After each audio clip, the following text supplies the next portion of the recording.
سلاکار وزیر او ننګرهار والي محمد غلام منګل د وري په اوومه جلال آباد شاهي ماڼۍ کې د یوې غونډې پر مهال شینوارو شپږ ولسوالۍ قومي مشرانو ستونزې واورېدې او د حل ډاډ ورکړ.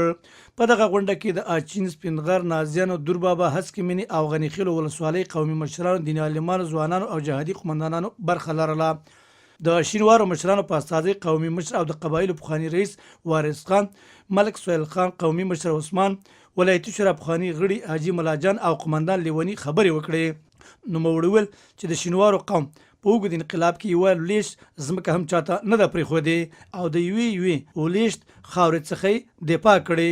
دوی ډاډ ورکړ چې د شینوارو قوم به د خپلو امنیتي ځواکونو سره د پخوا په څیر له خپلې خاورې څخه دفاع کوي.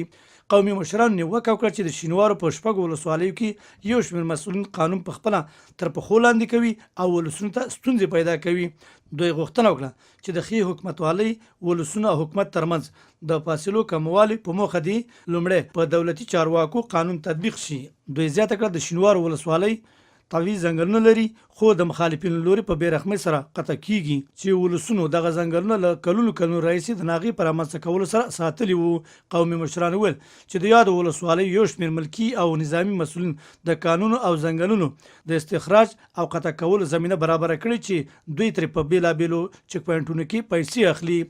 دوی همداراز په یو شمېر مسؤلینو نیوکه وکړه چې په یو نوم او بل نوم د شینوارو مشران او ځوانان ډبوي او مالونه او موټرې ترې نیسي، خلک بندیان کوي او بیا د پیسو په مقابل کې بیرته خوشي کوي.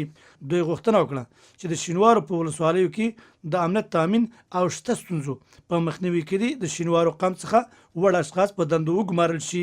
سلاکار وزیر او ننګرهار والي محمد غلام منګل وویل چې د شینوارو قوم په دې وروستیو کې د مخالفینو له لوري ځپل شوی او خلک یې له ګڼو ستونزو سره مخ دي.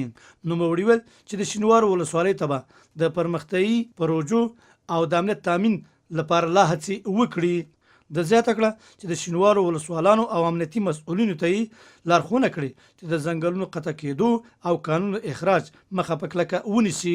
ننګرهار والي شینوارو ته ډاډ ورکړ چې د یادو ستونزو په حل کې به د اړونده ادارو مسؤلینو ته لارښوونه وکړي او شته ستونزو ته به د حل لارې ومومي.